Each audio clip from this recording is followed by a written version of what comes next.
She mocked me in front of everyone for being just an admin. Then her fiancé asked what I did. I said one word and the entire room froze. Her parents went pale, and that's when she finally realized who I really was. Can you imagine spending your entire life feeling like a forgotten whisper, only to have your own sister publicly humiliate you at her extravagant engagement party? I did, and the single word I said next didn't just change the night, it shattered my family's reality. Before I dive into that wild story, hit that like button if you've ever had a family member who constantly put you down. And seriously, drop a comment letting me know where you're watching from, and subscribe if you want to hear more stories about standing up for yourself. My name is Abigail Matthews, and for years, to my family, I was just little Abby, the quiet one, the admin assistant. Nobody, not a single soul in that lavish backyard, knew I was actually the youngest judge appointed in our district in 5 decades. Especially not my sister, Hannah, who loved to remind everyone, including her prominent attorney fiancé, Nathan, how utterly unremarkable my career was. If only she knew Nathan and I had met before, in my courtroom. Growing up with Hannah was like living in a perpetual shadow. 5 years my senior, she was always the undisputed star of the Matthews household. Her achievements? Announced with fanfare, celebrated with beaming pride. Mine? Met with polite nods, if acknowledged at all. Hannah got the lead in the school play? My mom would broadcast it to anyone who'd listen. Hannah got accepted into 3 colleges with scholarships? My dad would practically burst with pride. Don't get me wrong, my parents are good people. They gave us a comfortable, upper-middle-class life in suburban Boston. But they never quite figured out how to celebrate both their daughters equally. Hannah was loud, confident, demanding attention. I was quieter, more reflective. And in our house, the squeaky wheel always got the grease. I remember bringing home straight A's in middle school, bursting with excitement. That same day, Hannah had been selected for a regional debate team. Guess which achievement dominated dinner conversation? Abby's always been the easy one, my mom would tell her friends. Hannah needs more attention. As if requiring less attention somehow made my efforts less worthy of recognition. By high school, I'd built up a thick skin. I stopped waiting for my parents' approval and started finding validation in my own pursuits. I joined the mock trial team and, for the first time, felt a real spark, a passion for law. So when I announced my intention to go to law school after college, my parents' response was lukewarm at best. Law school is expensive, honey, my father cautioned. And it's such a competitive field. Funny, no such concerns were raised when Hannah decided to pursue a master's degree in marketing. The pattern just continued into adulthood. Hannah would share these embellished stories of her professional successes, while I just kept quiet about mine. It wasn't that I wasn't proud of my work, I was. But years of having my achievements minimized taught me it was simply easier to fly under the radar. The administrative assistant misunderstanding? That started 3 years ago. I just passed the bar and was clerking for a senior judge, gaining invaluable experience. At a family Thanksgiving, when asked about my job, I mentioned I was assisting Judge Thompson. Before I could clarify, my Aunt Sandra immediately assumed I meant assistant. And then Hannah, with a smile that never quite reached her eyes, jumped in. That's right. Abby's answering phones and making coffee for some judge, she chirped. But we all have to start somewhere, right? The dismissive comment stung, but something stopped me from correcting her. Maybe it was exhaustion. Maybe it was a tiny, petty part of me that wanted to see how long it would take for anyone to actually ask about my career directly. So I said nothing. And the misunderstanding became accepted family fact. What my family didn't know was that I had excelled beyond anyone's expectations. After my clerkship, I spent 5 grueling years as a prosecutor, racking up a near-perfect conviction rate. My reputation for being fair but tough spread quickly through the legal community. When Judge Thompson retired, he personally recommended me as his replacement. At 30, I became the youngest judge appointed to the district court in 5 decades. It was a massive deal, reported in legal journals, but, predictably, never mentioned at family gatherings. For 2 years, I kept it quiet. I told myself it didn't matter what my family thought. But deep down, the little girl who'd craved her parents' approval still existed. Sometimes I'd fantasize about dropping the bomb at a family dinner, picturing their shocked faces. But I never did. Until Hannah's engagement party changed absolutely everything. Hannah's engagement party was exactly as I'd expected, extravagant, meticulously planned, and designed to showcase her perfect life. My parents' colonial home was transformed into a Pinterest-worthy venue. Twinkling lights, massive floral arrangements, professional caterers. A huge banner screamed, "Congratulations, Hannah and Nathan." I arrived early to help my mom, partly out of obligation, partly to avoid Hannah's grand entrance. "Oh, Abby, you're here," my mother said, barely glancing up as she adjusted a flower arrangement. "Can you help set up the drink station?" Hannah wants everything perfect when Nathan's parents arrive. My father was precariously hanging more string lights. "Hannah thinks it'll look more magical when the sun sets," he explained. Typical. Even at her own party, Hannah had to control every single detail. As guests started arriving, I retreated to a quiet corner near the garden, nursing a glass of champagne. Relatives I hadn't seen in months greeted me with the usual questions. "Still working as a secretary, Abby?" Uncle Frank asked, patting my shoulder. "Nothing wrong with honest work." "Admin assistant," I corrected automatically. The lie was second nature now. Aunt Patricia squeezed my arm sympathetically. "Don't worry, dear. Not everyone can have Hannah's drive. You'll find your path eventually." I was 32, with a career most people would envy. Yet, family gatherings always made me feel like an underachieving teenager. At precisely 6 p.m., a sleek black BMW pulled into the driveway. Hannah had arrived with her fiancé. I'd never met Nathan Carter, but I knew of him. He was a highly respected defense attorney who had argued several cases in my courtroom, though we'd never been formally introduced. I always wore a full robe on the bench, my hair pulled back severely, so I doubted he'd recognize me in a cocktail dress with my hair down. Hannah made her entrance like a queen, stunning in an expensive designer dress, her diamond engagement ring catching the light as she dramatically waved her left hand. Nathan walked beside her, tall and handsome in a tailored suit, smiling politely as Hannah introduced him around. He seemed pleasant, if a bit reserved compared to my sister's exuberance. "Mom, Dad," Hannah exclaimed, embracing our parents. "Everything looks amazing, though I think those flowers should be moved to the center table." Without waiting for a response, she turned to the gathering crowd. "Everyone, this is my fiancé, Nathan Carter, youngest partner at Harding, Powell, and Williams." Nathan looked slightly embarrassed. "It's wonderful to meet Hannah's family," he said warmly. "She talks about you all constantly." Hannah continued parading Nathan around, highlighting his credentials to everyone they met. "Nathan just won a massive case against Bradford Pharmaceuticals," she crowed to our grandparents. "The partners are talking about naming him to the executive committee." I sipped my champagne, content to observe from the periphery. My cousin Jessica sidled up beside me. She was the only family member who knew the truth about my career. She'd attended my swearing-in ceremony. "How's her honor this evening?" she whispered.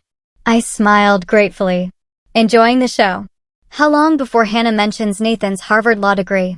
Jessica asked. "She already did," I said. 3 times. Jessica clinked her glass against mine. "You know, you could end this charade any time. And steal Hannah's thunder at her engagement party." "I'm not that cruel," I mumbled. "It's not about cruelty, Abby. It's about honesty. And self-respect." Before I could respond, Hannah spotted us and sailed over, Nathan in tow. "Jessica, have you met Nathan?" she asked, not waiting for an answer. "And of course, you remember my little sister, Abby." Nathan extended his hand to me with a genuine smile. "Hannah's told me about you. It's nice to finally meet." As we shook hands, I saw a flicker of something in his eyes, a slight narrowing, a moment of uncertainty. Did he recognize me? My heart rate quickened, but his expression cleared, and the moment passed. "Abby works as an admin for some law office downtown," Hannah added dismissively. "Nathan probably knows more prestigious firms she could apply to, don't you, honey?" "I'm sure Abby is quite capable of managing her own career," Nathan replied, giving me an apologetic glance. Throughout the evening, Hannah continued making similar comments, each one a little needle designed to establish the hierarchy she needed to maintain. Every time she mentioned my supposed admin job, I noticed Nathan's increasingly puzzled expression, as if he was trying to place me. The tension built steadily as dinner approached, and I wondered if I could make it through the evening without the past colliding with the present. Dinner was served at a long table set up on my parents' patio, twinkling lights overhead creating a warm glow against the evening sky. I was seated between my elderly grandmother and a distant cousin, while Hannah and Nathan occupied the places of honor beside our parents. The catered meal was exquisite. Hannah had made sure of that, and conversation flowed along with expensive wine. I was almost starting to relax when my father stood to make a toast. "To Hannah and Nathan," he said, raising his glass. "Hannah, you've always reached for the stars, and now you've found someone equally ambitious to share your life with. We couldn't be prouder."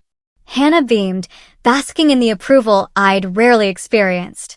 After several more toasts, including a surprisingly heartfelt one from Nathan to his beautiful and passionate fiancée, Hannah stood up, commanding the table's attention. "Nathan has some exciting news he's too modest to share," she announced. "Tell them, honey." Nathan looked uncomfortable, but complied. "It's not that big a deal, but I recently won a case against Bradford Pharmaceuticals. It was a team effort, really." "He's being modest," Hannah interjected. "It was a 7-figure settlement, and Nathan was lead counsel. The partners are already talking about fast-tracking him to senior partner." As impressed murmurs circulated the table, I recognized the case immediately. It had been assigned to another judge initially, but transferred to my courtroom after Judge Brennan fell ill. I remembered Nathan's skillful arguments and professionalism. He'd earned that victory. Hannah, high on attention and perhaps too much champagne, continued, "Nathan works with real judges and important clients every day. It's such meaningful work." Her eyes found mine across the table, and I recognized the gleam in them. "Here it comes. Not everyone can handle high-pressure careers, though," she continued, her voice dripping with fake sweetness. "Some people are better suited to supporting roles, right, Abby?" The table's attention shifted uncomfortably to me. "Abby's been an admin assistant for how long now, sweetie?" "For years," Hannah asked. "3," I replied quietly. "3 years," Hannah repeated as if this confirmed something disappointing. "Nathan, did you know my sister works at a law office? Maybe you've crossed paths." Nathan looked at me with curiosity. "Which firm are you with, Abby?" Before I could answer, Hannah laughed. "Oh, Abby doesn't work at a firm. She's at the county courthouse, answering phones or filing papers or something." "What exactly do you do all day, Abby?" The table had gone uncomfortably quiet. My mother looked down at her plate while my father became suddenly interested in refilling his wine glass. "Administrative support," I said evenly. The familiar life felt bitter on my tongue. Hannah smiled triumphantly. "See? Some of us were meant for greatness. Others for making coffee. But we need both types in this world, don't we?" A few relatives chuckled awkwardly. Uncle Frank gave me a sympathetic glance. My grandmother patted my hand under the table. "Hannah," Nathan said quietly, a note of warning in his voice. But Hannah was on a roll, perhaps sensing Nathan's discomfort and misinterpreting it as embarrassment on her behalf. "It's fine, Nathan. Abby doesn't mind. She's always been the quiet one, happy to blend into the background. We can't all be overachievers." She raised her glass. "To knowing your place in the world." The toast hung awkwardly in the air, few joining in. I felt my cheeks burning, not from embarrassment about my supposed position, but from pure, raw anger at Hannah's deliberate cruelty and my parents' silent complicity. Nathan was looking at me intently now, his brow furrowed in concentration. "Matthews," he said slowly. "Abigail Matthews from the county courthouse." Hannah beamed, pleased he was joining her narrative. "That's right, honey. Not everyone can argue important cases like you." Nathan shook his head slightly, still staring at me. "No, that's not." "Wait." His eyes widened suddenly. "You're not administrative support. You're—" The moment hung suspended in time as Nathan's memory finally connected the dots. "Abby," he said carefully. "What exactly is your position at the courthouse?" Every eye at the table turned to me. Hannah's smile remained frozen on her face, though confusion clouded her eyes. My parents looked bewildered by the sudden shift in conversation. For 3 years, I'd maintained this charade, swallowing my pride and letting my sister's dismissive comments slide. In that moment, looking at Hannah's smug expression, something inside me just broke free. I took a deep breath and met Nathan's gaze directly. "Judge," I said. The single word fell into a pool of silence, creating ripples of confusion around the table. "What?" Hannah asked, her smile faltering, but not disappearing entirely. "Don't be ridiculous." Nathan's face had gone completely still, recognition dawning fully now. "Judge Matthews," he said quietly. "Northern District Court." My grandmother's hand tightened around mine beneath the table. "That's impossible," Hannah said, looking between Nathan and me, her voice rising slightly. "Abby's an administrative assistant. She's told us that for years." "I never actually said that," I replied, my voice steadier than I felt. 3 years ago, I mentioned I was assisting Judge Thompson. Everyone assumed that meant as an assistant. I just never corrected the misunderstanding. "I've appeared in her courtroom at least 6 times, Nathan continued, still processing this revelation. "Bradford Pharmaceuticals, that was your courtroom." My father set his wine glass down with a thud. "You're a judge?" "An actual judge." My mother's face had gone pale. "But that's not. You would have told us something like that." Around the table, relatives were exchanging shocked glances, whispering behind hands, reassessing every interaction they'd ever had with me. "The youngest judge appointed to the district in 50 years, Nathan added, a note of respect in his voice. I remember when the announcement was made. I just never connected that Judge Matthews was Hannah's sister. Hannah's face had transformed completely, shock giving way to disbelief, then anger. "This is absurd. You're making this up for attention." "I'm not," I said quietly. "She's not," Nathan confirmed. "Hannah, your sister presided over the Bradford case. She's highly respected in the legal community." "Why wouldn't you tell us?" my mother asked, her voice small and hurt. I looked around the table at the faces of my family members. Some confused, some impressed, some embarrassed. Would it have mattered? I asked. Hannah was always the star. My achievements never seemed to register. "That's not true," my father protested weakly. "Isn't it?" I challenged. "When I got into law school, you warned me about student loan debt. When I passed the bar, it was mentioned once at Sunday dinner and never again. I stopped sharing my successes because no one seemed interested." Aunt Patricia covered her mouth. "Oh dear.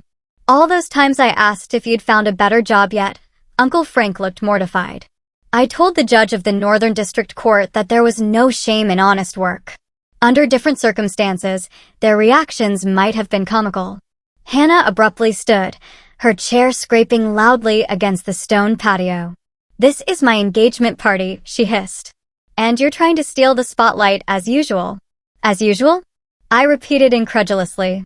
"When have I ever stolen your spotlight?" "You're lying," Hannah insisted, though doubt had crept into her voice. "Nathan, tell them she's lying." Nathan stood slowly, placing a gentle hand on Hannah's arm. "Hannah, she's not lying. Judge Matthews is well known in legal circles. I've argued motions in her courtroom numerous times." Hannah jerked away from his touch, looking betrayed. "You knew? You knew and you didn't tell me." "I didn't make the connection until just now," Nathan explained. "Judge Matthews on the bench looks different." He gestured vaguely to my casual attire and loose hair. "Black robe, hair back," I supplied. "Different context." My mother had started crying quietly, my father patting her hand mechanically while staring at me as if seeing a stranger. Cousin Jessica, who had been watching the scene unfold with poorly concealed satisfaction, finally spoke up. I went to her swearing-in ceremony. It was in all the legal journals. Youngest judge appointed to the Northern District in 5 decades. It was a big deal. "And none of you thought to mention this to us?" my father asked, looking around accusingly. "She asked me not to," Jessica replied simply. Hannah was still standing, her face flushed with emotion. "This is just perfect. Even at my engagement party, you found a way to make it about you." "Hannah," Nathan said quietly. That's not fair. Fair. She laughed bitterly. What's not fair is discovering my fiancé apparently knows my sister better than I do. What's not fair is having my special night ruined by some twisted revelation. With that, she threw her napkin on the table and stormed into the house. After an awkward moment, Nathan murmured an apology and followed her. The remaining guests sat in uncomfortable silence. My grandmother squeezed my hand again and whispered, "I always knew you were destined for greatness, dear." My parents looked shell-shocked. My mother's makeup streaked with tears. "Why wouldn't you tell us something so important?" she asked again. Before I could answer, Uncle Frank cleared his throat. "I think that's fairly obvious, Elizabeth. You and Robert never paid much attention to Abby's accomplishments." "That's not true," my father protested, but his voice lacked conviction. The party effectively ended after that. Relatives made awkward excuses to leave, many stopping to congratulate me with a mixture of embarrassment and newfound respect. My parents remained at the table, looking dazed and uncertain. As the guests trickled away, Nathan returned to the patio alone. "Hannah's upset," he said unnecessarily. "She's asked me to take her home." I nodded, not trusting myself to speak. "For what it's worth," he added quietly, "you're an excellent judge. Fair and thorough." The Bradford ruling was spot on. "Thank you," I managed. He hesitated, then added, "I'll talk to her when she calms down." This is a lot for her to process. After Nathan left, I found myself alone with my parents for the first time since the revelation. The three of us sat in silence as the catering staff discreetly cleaned up around us. "I don't understand," my mother finally said. "We've always been proud of you, Abby." "Have you?" I asked quietly. "Because it never felt that way." "We need time to process this," my father said, running a hand through his thinning hair. "It's a lot to take in." I nodded, suddenly exhausted. "I should go." Neither of them protested as I gathered my things and left, the weight of 3 years of deception and a lifetime of being overlooked heavy on my shoulders. As I drove home to my empty apartment, I wondered if I had finally broken free or simply created a deeper rift in my already fractured family. The morning after Hannah's engagement party, I woke to 17 missed calls and 32 text messages. Most were from extended family members, ranging from apologetic to curious. 3 were from my parents asking me to call them. None were from Hannah. I spent the day in a strange limbo, alternating between relief that my secret was finally out and anxiety about the consequences. Part of me wanted to call Hannah, but another part, the part that had endured years of her subtle put-downs, felt she needed to make the first move. Around noon, my doorbell rang. I opened it to find Nathan standing in my hallway, looking uncomfortable. "Nathan," I said, surprised. "Is Hannah with you?" "No," he replied. "She doesn't know I'm here. May I come in?" I hesitated, then stepped aside. My apartment was modestly furnished but comfortable, with law books neatly arranged on bookshelves and a few landscape paintings brightening the walls. "Nice place," Nathan commented, glancing around. "Thank you. Would you like some coffee?" He nodded, and I busied myself in the kitchen, grateful for the momentary distraction. When I returned with 2 mugs, Nathan was examining my law school diploma hanging on the wall. "Columbia," he noted. "Impressive." "Hannah went to NYU," I said automatically, then caught myself.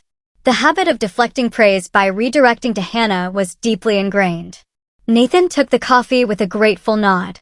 "About last night," he began. "I wanted to apologize." "You have nothing to apologize for." "I feel like I do. I should have recognized you sooner." I shrugged. On the bench, I looked different. More severe. "It's not just that," he said, sipping his coffee. "Hannah had described you so differently that I never made the connection. She talked about her little sister who couldn't find her place, who needed protecting. Not exactly how I described Judge Matthews." I laughed humorlessly. "Hannah has always needed to see me as less successful than her. It's how she defines herself in comparison to others." Nathan nodded slowly. "I'm starting to realize that." He paused. "She was up all night, you know, alternating between crying and raging about how you humiliated her." "I never intended to humiliate her," I said quietly. "I just couldn't take it anymore." "I know," he said. "For what it's worth, I think you showed remarkable restraint. Most people wouldn't have kept quiet about such an achievement for so long. We sat in silence for a moment before he continued. There's something else you should know. Hannah hasn't been entirely truthful about her own career. My eyebrows rose. What do you mean? She's not a marketing executive. At least not in the way she's described. She works in marketing, but she's a mid-level account manager, not a director. She hasn't led any major campaigns. The promotion she told everyone about at Christmas never happened. The revelation stunned me. Hannah had always seemed so confident about her accomplishments, so quick to share her successes. Why would she lie about that? I asked, though I already suspected the answer. I think she feels tremendous pressure to be exceptional, Nathan said carefully. She talks about your parents' expectations, about needing to be this successful daughter. Our parents put that pressure on her, not me, I said, feeling a twinge of sympathy for my sister despite everything. Did they? Nathan asked gently. Or did Hannah put that pressure on herself? From what I've observed, your parents seem equally proud of both of you, or they would be if they knew the truth. His observation gave me pause. Had I misread the family dynamic all these years? Or had Hannah and I both been trapped in roles we'd created for ourselves? What happens now? I asked. Nathan sighed. I'm not sure. I care about Hannah deeply, but last night revealed some concerning aspects of our relationship that I need to think about. You're not reconsidering the engagement? I asked, alarmed. I don't know, he admitted. I love her, but the person I saw last night, the way she spoke to you, her reaction to the truth, that's not the woman I want to build a life with. She was shocked and embarrassed. I defended her, surprising myself. People say things they don't mean in those situations. Perhaps, he conceded, but it revealed a pattern I can't ignore. The competitiveness, the need to put others down to feel superior. Those aren't qualities that disappear overnight. We talked for another hour about Hannah, about my career, about family dynamics. As he was leaving, Nathan turned at the door. For what it's worth, Judge Matthews, I think you're exceptional. Not because of your position or achievements, but because despite years of being overlooked, you've remained compassionate.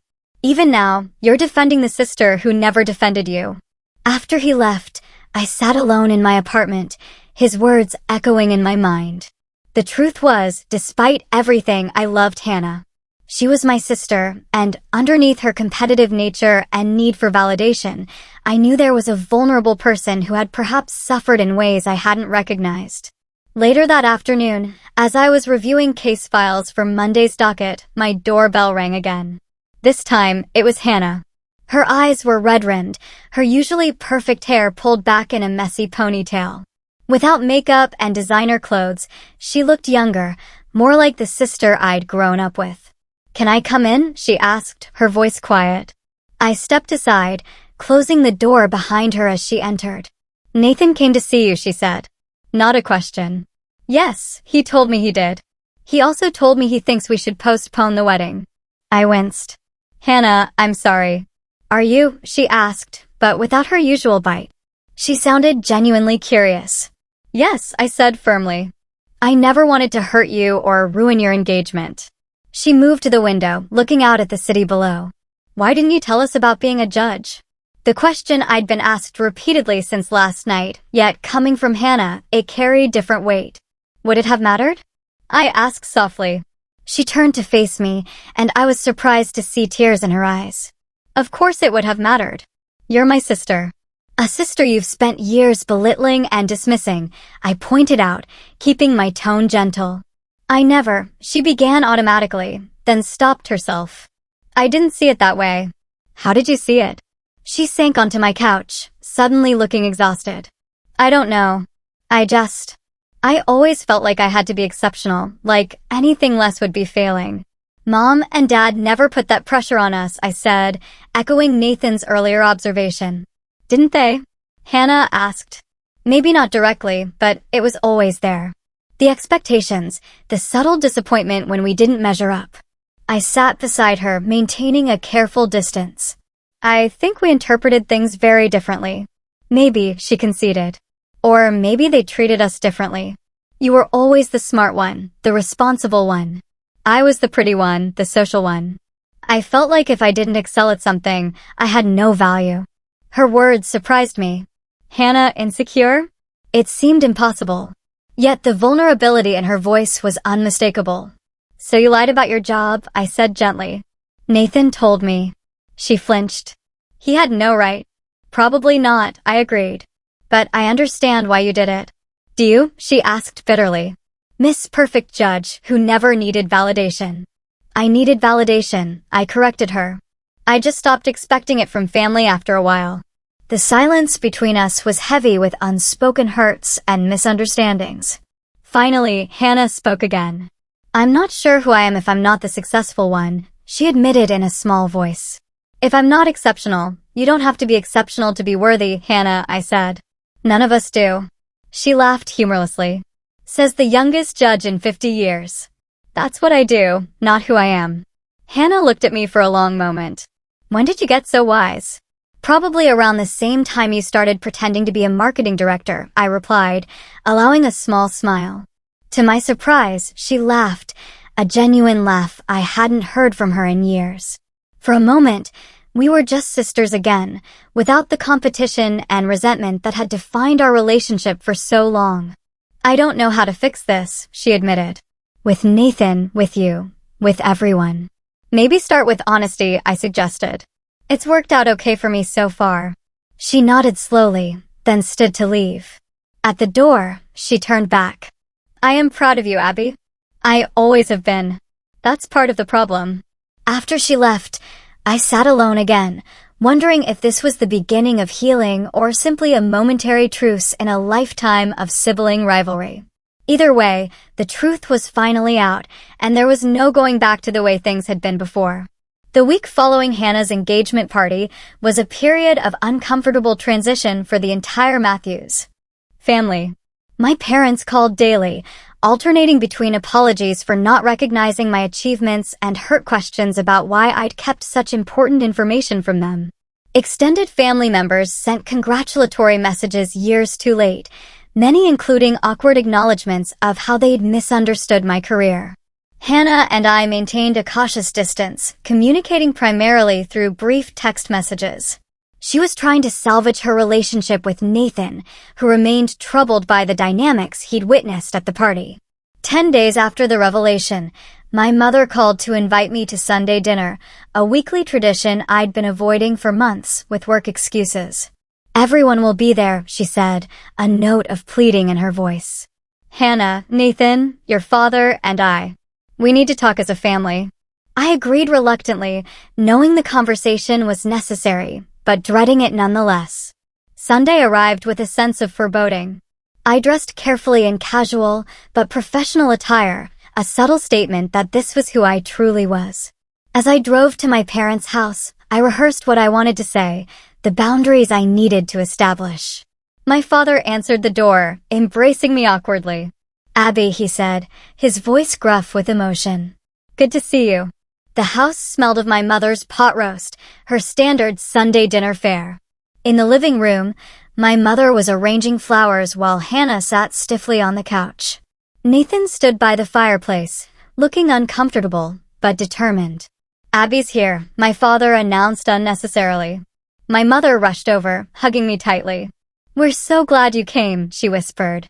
Hannah offered a tight smile, but didn't rise. Nathan nodded respectfully. Judge Matthews. Nathan, please, we're not in court. It's just Abby. Dinner was a tense affair, conversation limited to safe topics like the weather and neighborhood news. Only after my mother's apple pie was served did my father clear his throat significantly. I think it's time we cleared the air, he said, looking around the table. As a family, my mother nodded in agreement. We've all had time to process what happened at the engagement party. I think we need to talk honestly about why things reached that point. Hannah set down her fork with a sharp clink. Fine, let's talk about how Abby deliberately humiliated me at my own engagement party. Hannah, Nathan warned quietly. No, let's be honest, she continued. You let everyone believe you were some struggling admin assistant for years, then dramatically revealed you're actually a judge at my engagement party. If that wasn't calculated to steal my spotlight, I don't know what is. That's not what happened, I said evenly. I never planned to reveal anything that night. You pushed and pushed, mocking my supposed career until I couldn't take it anymore. Girls, my mother interjected. This isn't productive. Actually, Elizabeth, my father said, surprising everyone by using my mother's first name at the dinner table. I think they need to have this out. We all do. Hannah glared at me across the table. You've always been jealous of me. I laughed incredulously. Jealous? Hannah? You're the one who spent years putting me down to make yourself feel better. Because you were always the smart one, the perfect one. Why can't you be more like Abby? Abby never gives us trouble. Abby always gets straight A's. Do you have any idea what it was like growing up in your shadow? Her words stunned me into silence. My parents looked equally shocked. We never said those things, my mother protested weakly. Maybe not in those exact words, Hannah snapped, but the message was clear. Abby was the good daughter. I was the problem. That's not true, my father insisted. We've always been proud of both of you. Really? I asked, finding my voice. Because from where I was standing, Hannah was always the star. My achievements were afterthoughts compared to hers. That's ridiculous. Hannah scoffed. They threw a party when you got into Columbia. When I got into NYU, it was just, that's nice, dear. They threw a dinner, not a party, I corrected. And only after Aunt Susan suggested it. When you got that marketing internship, Dad called everyone we knew. My parents looked back and forth between us, bewildered. We thought we were being fair, my mother said softly. Well, you weren't. Hannah and I said simultaneously, then stared at each other in surprise. Nathan, who had been silent throughout this exchange, finally spoke. It seems to me that you both felt overlooked, just in different ways. The simple observation cut through the tension, making us all pause. Is that possible? My father asked, looking genuinely confused. That we somehow made both of you feel like the less favored child? Hannah and I exchanged glances. For the first time, I considered the possibility that my perception of our family dynamic might not be entirely accurate, or at least might not be the only valid perspective. I think, Nathan said carefully, that families develop patterns that aren't always visible from within. From an outsider's perspective, it seems like Hannah and Abby both created narratives about their place in the family that may not reflect reality. That's easy for you to say, Hannah retorted. You didn't live it. No, he agreed. But I've watched you compare yourself to everyone around you since the day we met. Not just Abby, but friends, colleagues, strangers. Your self-worth seems tied to being better than others, and I've never understood why. Hannah's face flushed. That's not fair. Isn't it? He challenged gently. You lied about your job title, your responsibilities, even that promotion that never happened. Why, if not to seem more successful than you felt? My parents turned to Hannah in confusion. What promotion? My mother asked. Hannah's eyes filled with tears. The director position I told you about at Christmas. I didn't get it. I'm still just an account manager. My father reached for her hand. Hannah, why wouldn't you tell us that? Because I couldn't bear to disappoint you, she cried. Not when Abby was so perfect. But I thought you were the favorite, I said, genuinely confused. And I thought you were, she replied, equally perplexed. We stared at each other across the table, the realization dawning that perhaps we'd both been wrong, or both been right in different ways. I think, my mother said hesitantly, that your father and I have made some serious mistakes in how we raised you. Not intentionally, but the impact is clear. My father nodded solemnly. We never meant to make either of you feel less valued. We love you both so much, and we're proud of you both, judge or account manager. It doesn't matter. It does matter. Hannah insisted. Abby's achieved something extraordinary. I'm ordinary. There's nothing wrong with ordinary, Nathan said quietly. Most of life is ordinary. It's how we live it that matters. Hannah looked at him, vulnerability naked on her face. Can you be happy with ordinary? I fell in love with Hannah Carter, not her job title, he replied simply. The conversation continued for hours, painful truths emerging alongside genuine attempts at understanding. My parents acknowledged their role in creating an environment of comparison, however unintentional.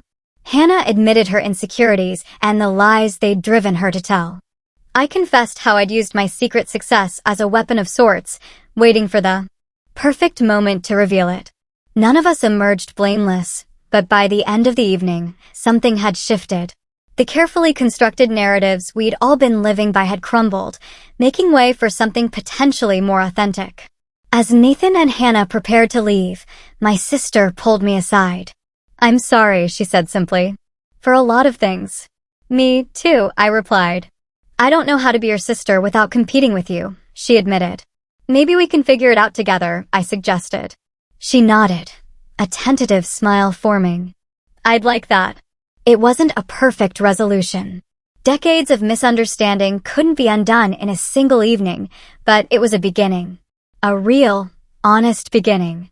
As I drove home that night, I felt lighter than I had in years. The weight of secrecy and resentment finally lifting from my shoulders. 3 months after the fateful engagement party, much had changed in the Matthews family. Hannah and Nathan had postponed their wedding, opting instead for a longer engagement while Hannah worked with a therapist to address her insecurities and competitive tendencies. My parents had become almost comically overcautious in how they expressed pride in either daughter, careful to maintain a visible balance. As for me, I'd stepped fully into my identity, no longer hiding my position or achievements from anyone. My courtroom had even seen a few family visitors, my father sitting proudly in the back row during a routine hearing, my mother attending the conclusion of a high-profile case that made local news. The most significant change, however, was in my relationship with Hannah. We'd begun meeting for coffee every other Sunday. Awkward conversations gradually giving way to more genuine connection. We weren't best friends. Too much history lay between us for that. But we were building something new, something healthier. Today was one such Sunday.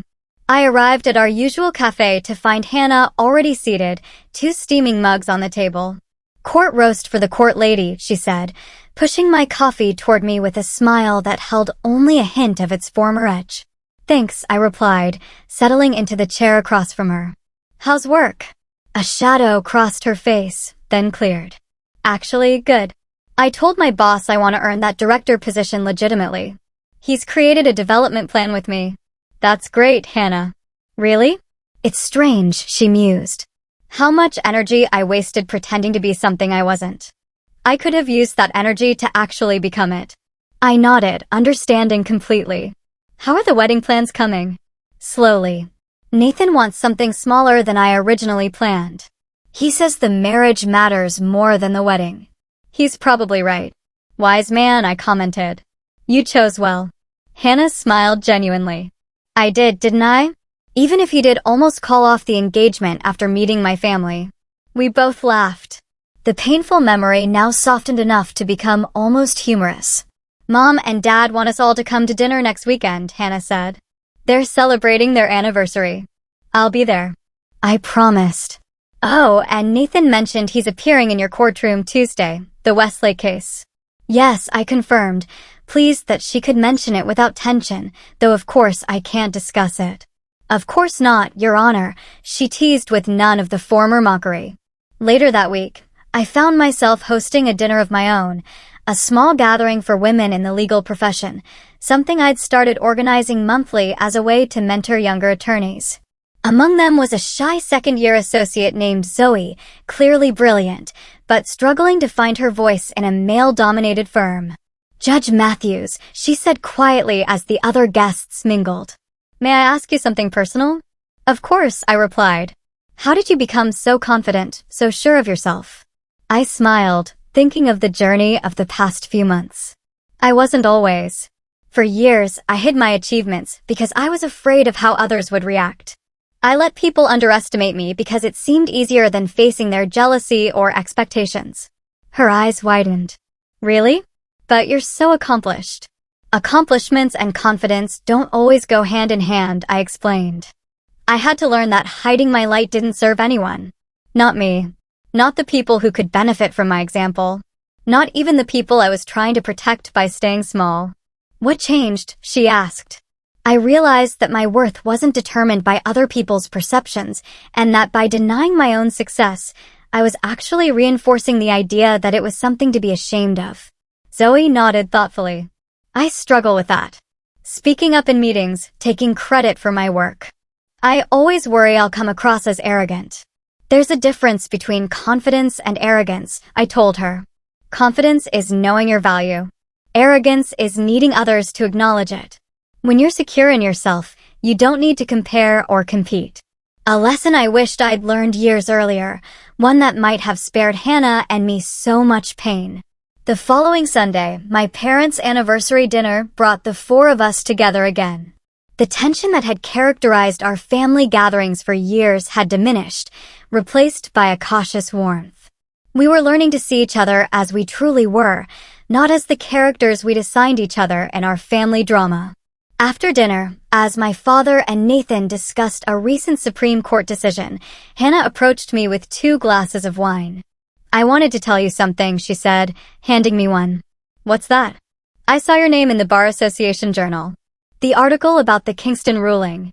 The Kingston case had been challenging, a complex corporate fraud that had required months of hearings and deliberation. My decision had indeed been featured in legal publications for its thoroughness and clarity. It was a difficult case, I acknowledged. "The article called you one of the most promising judicial minds of your generation," Hannah continued. And I realized I wasn't surprised. Even when we were kids, you always saw things differently, more clearly than everyone else. Coming from Hannah, this simple acknowledgement meant more than all the professional accolades combined. "Thank you," I said, genuinely moved.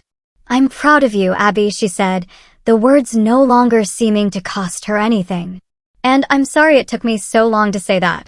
"Better late than never," I replied, clinking my glass against hers. As I drove home that night, I reflected on the journey of the past few months. The revelation at Hannah's engagement party had been painful, even traumatic, but it had also been necessary. Like lancing a wound, it had released years of festering resentment and misunderstanding, allowing genuine healing to begin. I'd learned that hiding your light serves no one, not yourself, not those who might be inspired by your example, not even those you're trying to protect by diminishing yourself. I discovered that family dynamics are complex and often based on misperceptions, with everyone carrying their own version of events. Most importantly, I'd realized that it's never too late to rewrite the narrative of your relationships, to create something healthier and more authentic. The road ahead with Hannah wouldn't always be smooth. Old habits die hard, and we'd both formed identities around our perceived roles in the family. But we were trying, and that was more than we'd done for most of our adult lives. As for me, I no longer felt the need to hide my achievements or downplay my success. Judge Abigail Matthews was who I was. Not my entire identity, but an important part of it that I denied for too long. I'd spent years allowing myself to be underestimated, believing it was easier than facing others' expectations or jealousy. In reality, I'd only been limiting myself and reinforcing harmful patterns. The truth, when finally revealed, had been painful but ultimately liberating. Have you ever hidden parts of yourself to make others comfortable? Have you diminished your own light to avoid outshining someone else? I learned the hard way that authentic relationships can only be built on truth, even when that truth is difficult. If my story resonated with you, please like this video and subscribe to hear more stories about family dynamics and personal growth. Leave a comment sharing your own experience with sibling rivalry or family misunderstandings. Your story might help someone else feel less alone. Thank you for listening, and remember, you never need to make yourself smaller for someone else's comfort.